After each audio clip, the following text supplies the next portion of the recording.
You're such a genuine gem. Thank you for clicking on my video. I'm Brooke Makenna, but today's case is about the killer who got away with murder due to double jeopardy. Now, I think all of us true crime lovers listening to these stories have this fear that we'll get to the end of the story and the killers will get away with murder. Unfortunately for this victim, that very thing came true, and it wasn't for lack of evidence. Justice was horrifically denied, but in a twist of irony, the killer received his payback.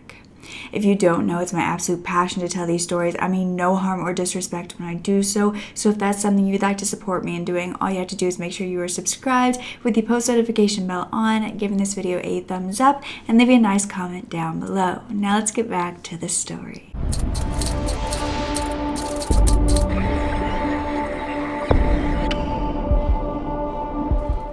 So it was 1988 in Kentucky, and Brenda Shaffer lived in Louisville as a 36-year-old nursing assistant. She was known as such a reliable, caring woman, and her boss, who was Dr. William Spaulding, thought she was the best employee ever. She was so incredibly reliable. Her mother was also so grateful to have a daughter so caring because she had recently been diagnosed with lupus, and so she needed a bit more care at this point. She was also struggling with heart issues and had recently had a stroke. Brenda was always the first to lend a helping hand, and on top of all of that, she was also beautiful on the outside as well, and she loved to put together clothes and dress up and was always a smiling woman. But this wasn't due to an easy childhood or overall life. Her smile wasn't innocence or ignorance. It was a choice to be happy every day in spite of everything else. You see, when Brenda was a child, she was actually raised by her parents, who were Essie and John, with her older brothers, who were Tom, Jack, and Mike. They had a very religious household as Catholics, and when she was a sophomore in high school, so 15 or 16 years or so, she actually met a boy that she was interested in for the first time named Pete Van Pelt. This would be the very relationship that would start everything. You see, Brenda was said to be this very quiet, shy, almost naive kind of girl back then at 15 or 16, and due to her religious background, kind of a strict household. And so Pete was someone she went to for confidence. She felt that if somebody loved her, then she was worthy. Unfortunately, Pete was older, and he was said to take advantage of this younger girl. The relationship quickly turned possessive and controlling, and Brenda was actually extremely modest during this time, and she wasn't really comfortable with sexual acts that Pete was forcing her to do. Yet she was in love for the very first time, and she thought that this was the love of her life. And so shortly after graduation, Pete proposed. She said yes, and they were married soon after. Pete was actually a Louisville police dispatcher who made around $8,600 a year, so a very low salary. And due to this being so low, Brenda and Pete were often arguing about finances, with Brenda just being out of high school, trying to figure out how to get a job herself. They were really struggling with money. Brenda was also often complaining to her family that Pete was not responsible, even though he was supposed to be the older one. He was often buying these expensive items and not telling Brenda about them. He would drink so much as well, and he would often be yelling at Brenda when he was drunk. He was the one who even wanted to do couples therapy with them, but although that seems like such a wonderful thought, the reason he wanted to go was actually to mend their relationship in the bedroom, and he wanted to make it more about her opening up her sexual desires rather than them working on being a good fit for one another. Yet she didn't know that this horrific experience with Pete would not be the worst thing that a man she believed loved her could do to her. She would learn, though, from each relationship, each trauma in her life that wasn't the fairy tale she hoped for. She learned she wasn't going to be saved. You see, when Brenda was 19 years old, on top of dealing with this marriage that was not working out, that was abusive in many different ways, her 28-year-old brother Jack was murdered. You see, Jack was a Louisville police officer who was on the job on May 2nd of 1971 with his partner Wilbur Hayes. They went to investigate a burglary which was happening at a roofing company. However, they were not necessarily showing themselves as being officers. They were in civilian clothes, they were in an unmarked police car, but they were trying to be inconspicuous as they arrived on the scene. This was around 10 p.m. when they pulled into an alley and found 3 suspects, and they immediately hopped out and asked them what they were doing there. One gave them their ID when asked, but the other one kind of smarted off, saying it was none of their business. Police dispatch could not get them to respond for the rest of the night, and the next morning they would be found deceased. You see, Wilbur was found actually next to the police car that was a little farther away from the alley they had been in, but Jack's body was found blocks away behind an old restaurant. In that very alley, though, that all of this happened, there was a gun found, as well as Jack's badge and an ID for a man named William Tinsley. The killers had fled the scene and they were now on the run. However, 3 days later, they would be arrested. Now, this was Narvel and William Tinsley, brothers, who had been robbing this roofing company. Now, Narvel had actually concealed his weapon behind an old car and was being arrested by Wilbur when his brother William actually grabbed his own pistol and pointed it at Wilbur, asking what he was doing. As Wilbur ran away, he was shot in the back and then in the head. Then Narvel grabbed his own gun and shot 4 to 5 shots into the police car at Jack's head. These killers were tracked to a railroad inspection tunnel where they were hiding, and they did surrender without a fight, throwing their weapons on the ground. Now, investigators knew everything that had happened that night, not due to these brothers' confessions, but actually due to a witness who was also there. Because like I told you, there were 3 men in that alley. There were these brothers, and then there was a 16-year-old named David White. He was with them, and he was also going along with the robbery, but he testified that Narvel told him if he told anybody what they had done, he would be killed. Narvel then testified that he didn't shoot anybody, that he actually fled, and William was the one who killed both. They were both found guilty and sentenced to life, but the victims who were just doing their jobs had lost their life. And they also had families. You see, Jack had a wife and a child, and Wilbur had a wife and 2 daughters. But now, just like that, they were gone. Of course, this affected both of their families drastically, and Jack's sister, Brenda, was, like I said, now dealing with the death of her brother, the murder of her brother, as well as this rocky marriage. But the problem was, she knew that her family would not appreciate a divorce. As devout Catholics, they believed you stayed in the marriage no matter what, especially her father. Brenda knew that staying in the marriage wasn't an option for her anymore, and so she had to do something. She ended up divorcing Pete and moved back home, even though she did not have the approval of her father. However, her mother was the one who was talking to her father, saying, she needed to do this and you're going to accept it. During this time, Brenda was staying home a lot. She was trying to find herself beyond being with a man who she had been with since she was very young. She spent most of her days with her best friend, who was named Joyce Smalltown, who knew what it was like to have such low self-confidence due to being in a tumultuous relationship. She, too, had been through the same thing, and so they bonded and they could comfort each other so easily. But one night, Brenda decided to go out. She went to the local TGI Fridays to have a meal, to have something to drink, and that's where she met a man named Jim Rush, who was a successful dentist. He was the complete opposite of Pete. He was kind, he listened to her, and Brenda picked up on that very quickly. So they became serious and were hanging out all the time. Jim was meeting her family, and then they were going on vacations together, and Jim was said to be this true romantic when it came to Brenda. He was always writing her notes and love letters, and he once even bought a billboard for her which said, "Brenda, there is not enough room here for me to express all of my love for you." Brenda would have married him too after the 8 years together if it wasn't for the drinking problem. This was the only thing that Jim had in common with Pete, and this made her feel like she couldn't fully commit to him and make the same mistakes, and so she continued to delay the marriage. But since Jim wasn't as bad as Pete, Brenda didn't have this feeling that she had to separate from him as soon as possible. And they only separated when she actually ended up reading a letter written by Jim talking about the problems that they had in the bedroom. and she was so embarrassed that she ended up breaking things off. She began hanging out with her best friend Joyce more during this time. The only problem was Joyce had found a new man, and so Joyce was spending most of her time bringing him around, and that is when Joyce suggested that Brenda go on a double date. It would be a blind date with one of her boyfriend's friends. And this is where Brenda would meet the older, the successful, and the wealthy Mel Ignatow. He too was divorced, but he actually had 3 children, but they were adults at this time. He was also a traveling salesman. That's how he made his fortune. But that September, Joyce, her boyfriend Bob, Brenda, and Mel all went to Prospect, Kentucky to Tartan's Landing to have an evening boat trip on Mel's boat that he owned himself.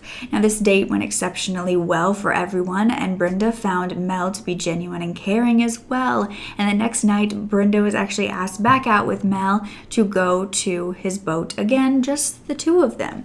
And for the next 2 years, they would be inseparable. Brenda was excited to finally be in this healthy relationship. But from there, her life still would not become a fairy tale. And on September 24th of 1888, Brenda was living at home still with her mother, taking care of her with her lupus. And she was actually known to be her mother's shadow because she always was right there, making sure that she was okay. And so the only time she would really leave was to go to work or to see Mel. But that day, she would vanish. Since she was always in contact with her family, they knew immediately when she did not come home that night, and they were searching for her before it was even daylight. So they ended up reporting her missing during that time, and the next morning, her 1886 Buick Regal was found on the shoulder of I-64 in Louisville with a flat tire and a broken window. This was only half a mile from her home. It would have been a short walk for her to actually come home if the car had just broken down. However, a breakdown is not what this appeared to be. The radio was missing and there were small amounts of blood scattered on the back seat. Investigators were worrisome that this was a kidnapping. No one was inside, and for a girl who had always told her mother where she was, she had said nothing. Her boyfriend Mel was informed of the disappearance at his front door and began to hysterically cry. He told investigators that she had actually come over to his home that night before and left around 11:30 p.m. Searches around the area where the car was found, as well as all around Louisville, were searched but produced nothing. For months, no matter how many tips and leads came in, Brenda was not being found. A psychic did come forward hoping to help and claimed that Brenda had actually been abducted by 2 men, one of which was in the backseat of her car when she began driving. But Brenda's family had a different theory. They suspected her boyfriend Mel, and so did the community. You see, there wasn't any evidence to make anybody feel this way besides the fact that the whole family was out looking that night, like I told you, and hadn't even yet talked to him when he had called the police to report Brenda missing himself at 4:17 a.m. And then he also called his lawyer at 7:50 a.m. saying that he needed help talking to the police because Brenda was missing. It was also certain things that Brenda had said not long before her disappearance. You see, what Brenda had first seen as this healthy relationships that she deserved and finally received soon turned dark. While Mel did propose to her with a 2.3 carat diamond engagement ring and she said yes, they were anything but happy. Brenda had begun to tell Joyce that Mel had these sexual fantasies he was always talking about, like group sex, strapping her to the bed, and she was saying she never wanted to do anything like this, and she had made that very clear. She would tell him this, but then he would ask her to take these pills that she never knew what they were for, and then she would wake up naked with no memory of what had just happened to her. Her family was not blind to the growing control that Mel had over Brenda at this point. They would often call him a narcissist and tell her to leave him. Though for Brenda, this was how a normal relationship felt to her. As unfortunate and as horrific as it was, there was a history, and she felt like maybe this is all she was worthy of. Her own boss, Dr. Spaulding, would say that Brenda would often get calls from Mel at her office, cussing her out, blowing up on her. And this was because she did not call him at the exact moment he wanted her to. But 2 years in, Brenda was said to be fed up. You see, her ex-boyfriend Jim Rush came forward after her disappearance.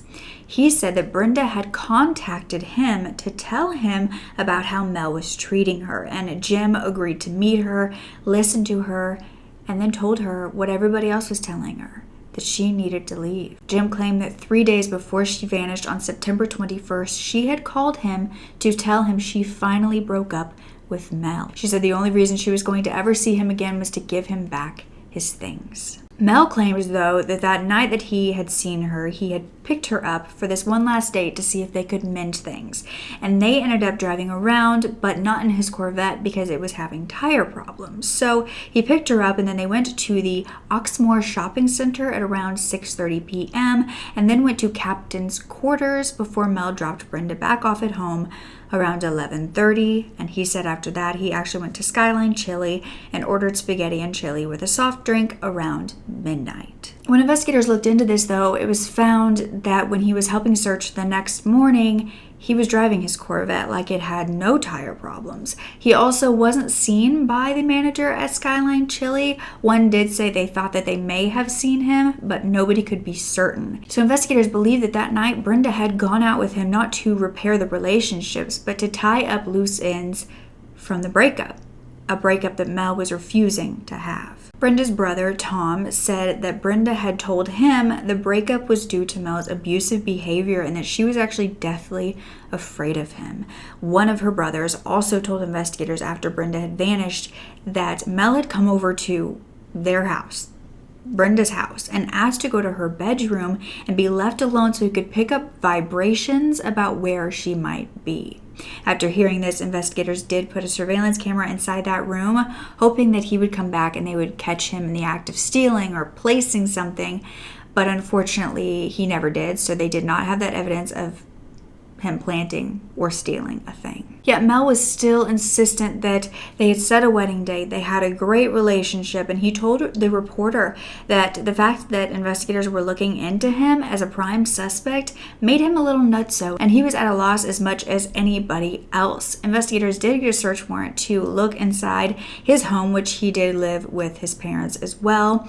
They took off light switches, electrical boxes, and looked in every corner, but they came up empty-handed even after searching twice. Mel's children stood by him and claimed his innocence as well, and so investigators began looking into Mel's job. He was this traveling salesman, so he was often traveling to different places.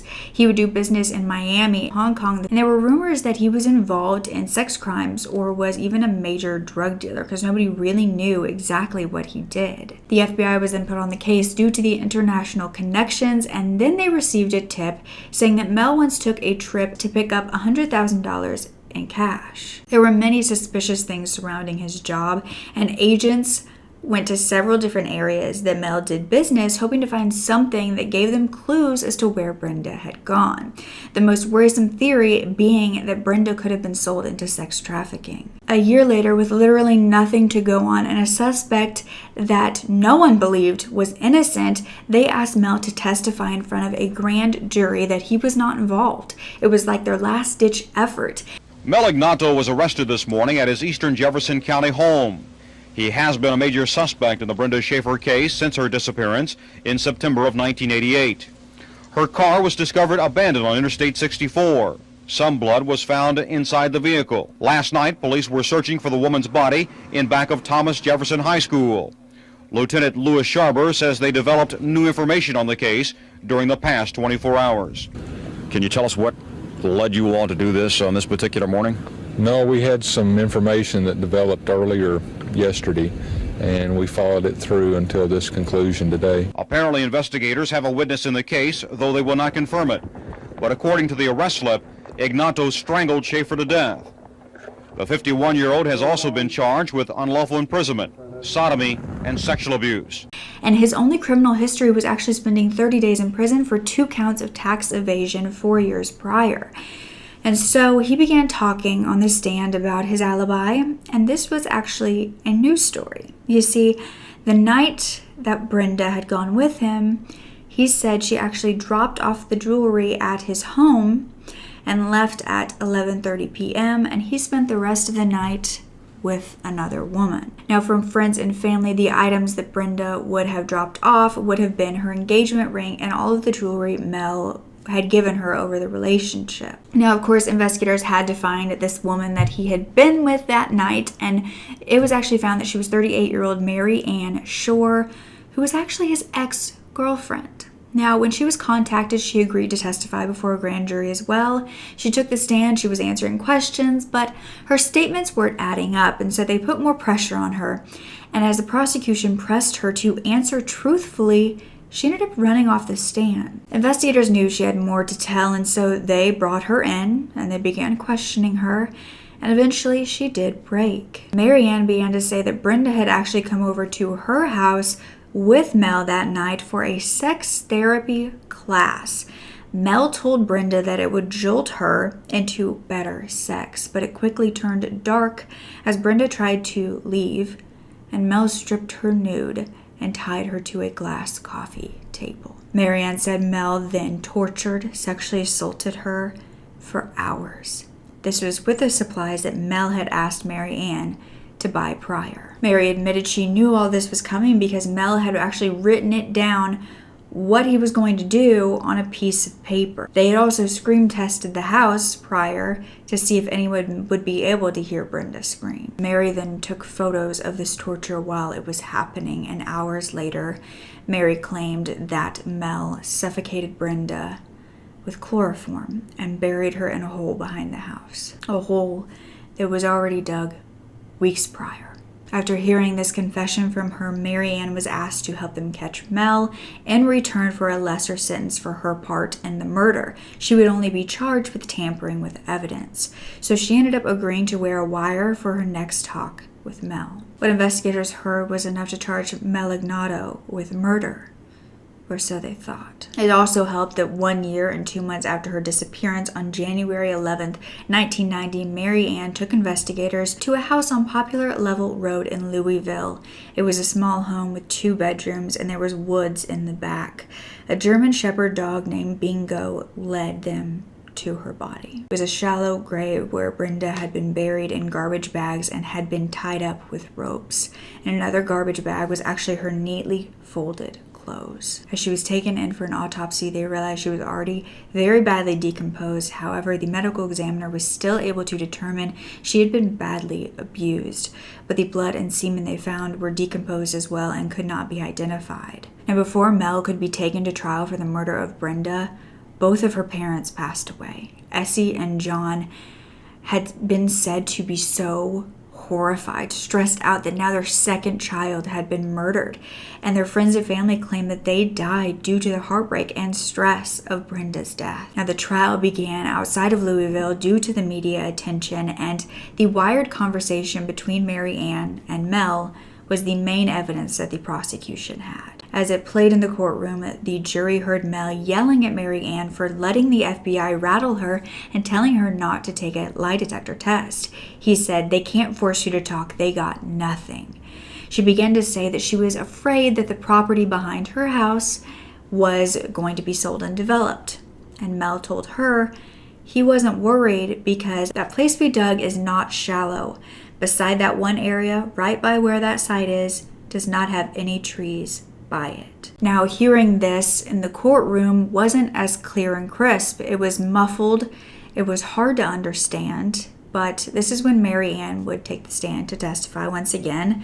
She, however, would be a problem for the prosecution. She entered the courtroom. She was wearing this really tiny miniskirt, and she began to laugh as she told the gruesome details of this story. She seemed very unreliable, and after this, the defense began to say that Mary Ann was actually the one to kill Brenda, not Mel. Some were upset too that she was going to just be charged with tampering with evidence, but the prosecution had said you give a break to the little devil in order to get the bigger one. The prosecution had also yet to find the jewelry that Brenda had allegedly given back to Mel, nor the photos that Mary Ann claimed to take. But just before Christmas, the jury acquitted Mel Ignatow of murder. They believed that the conversation taped between Mary Ann and Mel was basically insufficient evidence, that Mel hadn't said the word site when he said that the site didn't have any trees by it. He said the safe didn't have any trees by it, and that they were talking about a buried safe. They also believed that Marianne was the killer, mainly due to the fact that Marianne had told the court that she had only met Brenda once, but then when she was asked what Brenda looked like, Marianne said, "You mean the last time I saw her?" We, the jury, find the defendant, Melvin Henry Ignatow, not guilty. Despite an eyewitness to the crime and an FBI secretly recorded conversation about the murder, Melvin Henry Ignatow was acquitted of killing ex-fiancée Brenda Sue Shaffer. After this horrifying end of trial, the judge was actually so embarrassed at what had happened that he wrote a letter of apology to Brenda's family, saying he could not believe the outcome. He believed that one day justice would win out. Mel said, though, that it was the best Christmas present he had ever had. Mel was a free man, but the FBI were not giving up. They were pursuing a perjury case against Mel about the lies that he told to the FBI and on the stand. This was to take place 6 months later. But after his acquittal, hope had dwindled that Brenda's killer would be punished at all. Brenda's living family members were horrified, as well as the community who followed this case. It had been 6 long months of no justice for Brenda. And then a miracle occurred. The local police received a call from a homeowner in Louisville on October 1st of 1992. They had just bought a house, they were pulling up the carpet, and that's when they knew they had to call the police. You see, the home that they had just bought was from Mel Ignatow. Mel had been forced to sell his home due to paying for legal fees, and under the carpet they had found a concealed vent, and taped to the side of that was a plastic bag with 3 canisters of film and jewelry. Now, this jewelry was a diamond tennis bracelet, a matching necklace, and a diamond engagement ring. Investigators immediately retrieved these canisters of film to get them developed, as well as showing Brenda's family members this jewelry to confirm that it was Brenda's. The photos were more horrific than anyone could have imagined. It turned out that Marianne hadn't been exaggerating her story of what happened that night, and there were 100 photographs taken, more than 100. But as soon as investigators saw what was being developed, they knew for certain that Mel was the killer. They were said to be graphic and gruesome in all of Brenda's torture and murder. But what Marianne didn't tell investigators was how big her part in the torture and murder was as well. The photos showed Brenda being paddled, choked, and prodded by both Mel and Marianne that night. And Marianne had also been the one to help dig the hole, knowing what it was for. We knew from the behavioral science people at Quantico that the film and the jewelry, which Marianne Shore, our primary witness, had told us about, would probably still be in existence. The photographs would represent a trophy to him later, something he could view, in the future.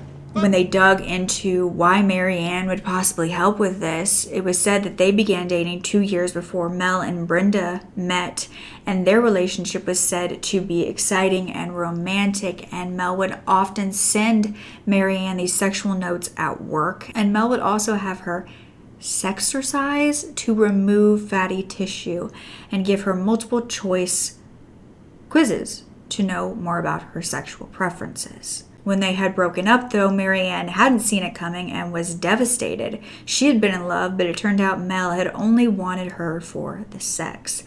They would often get back together, though, just for the sex, while Mel was in other relationships, but this soon stopped when Brenda came into the picture. Marianne wasn't said to be very happy with this, and was more than happy when Mel came to her saying that they had broken up and he wanted to get rid of her. Now, the problem with these photographs found was that although you could see Brenda in them, you could only see Mel's body, not his face. However, there were moles shown that they were able to match to Mel. So within 24 hours, Mel was named a killer, but he couldn't be tried for murder. He had already been, and he was found not guilty. That would have been double jeopardy. A murderer had gotten away with a crime, the worst crime a human could commit. Investigators weren't going to let him live a normal life, though. Mel was arrested for the perjury, for lying to the FBI, and under oath. But surprising everyone, at this court date, he stood up and pled guilty. He then looked at Brenda's brothers and told them suddenly that he had killed Brenda. but that she died peacefully. He then said he was sorry. Now, prosecutor Scott Cox said that Mel was a narcissist sociopath and had no conscience at all, that he thought he was superior to society, and that he believed that the family would totally forgive him after this and everything would be okay. He took a y'all legal pad out and he wrote down the sequence of events from, planning the murder to raping her and sexually abusing her and photographing it. Now, Mel did make a statement, and he said, "I assume total responsibility for what I did. What I did was wrong and horrible, and there are reasons, but I'm not going to get into that because there are no excuses. I just wanted to say to Brenda's family that I am very sorry that this happened. I know all the pain and sorrow and suffering I have caused you. I have felt it myself. And I want to apologize to my own family for the same reason. I want to also apologize to all the law enforcement agencies and to the judicial system, local, county, state, and federal, for all the grief and burden I've caused them. It was not my intent to do that. I just hope and pray that all of you will forgive me as I ask for forgiveness from God. And I hope there's some unknown way that God will bring about some good from this, because I know the Bible says in all things God works for the good of those who love." Mel's son Michael actually ended up calling his father's lawyer and crying hysterically, asking for him to change his last name after he confessed. But Mel was then sentenced to 8 years in prison for the federal charges, and he was released on October 31st of 1997 due to the time he had already spent in jail, but he was then indicted on state perjury charges. This was because Mel had testified against Brenda's employer, Dr. Spaulding, saying that he threatened to kill Mel if he didn't reveal where Brenda was. This was found to be a lie, and Mel was sentenced to another 9 years. His official release was in December of 2006, and he was found to move in to a home 4 miles from where he killed Brenda. He was said to live in solitude as an elderly, mumbling man, and a neighbor said that he was sick and alone and struggling for help, and they claimed to hear him at night asking for Jesus to come get him because he was in a lot of pain. The 48 Hours crew actually came to his home for an interview, and he sent them away telling a neighbor that the media was just trying to rehash an old story. Mel's lawyer claimed he was not a danger to society, that perhaps if he was somewhere else and fell into an old habit, he would be. But since he was where we know where he is and we know what he is, there isn't any danger. However, the prosecutor believes that that is not true. But 2 years after he was released at 70 years old, he was found dead in his apartment. A neighbor had found him and said that it appeared as though he had fallen and tried to get to different rooms, but then succumbed to the bleeding. It was determined that Mel had fallen in the living room and had cut his head and eventually bled to death. The irony, though, was that he had fallen on a glass table, which ultimately killed him, just as he had used a glass table to kill Brenda. This irony was as much justice as Brenda would ever receive. Mel's son Michael said he will probably go down as one of the most hated men in Louisville. Maybe it'll just put it to rest that we don't all have to keep dealing with this over and over. That's what I hope. Mel was then buried not far away from Brenda at Cave Hill Cemetery. But Mary Ann had also been sentenced, but this was only to 5 years for tampering with the physical evidence, and she had been released in 1995, long before Mel. But she had actually only spent 3 years in prison for good behavior.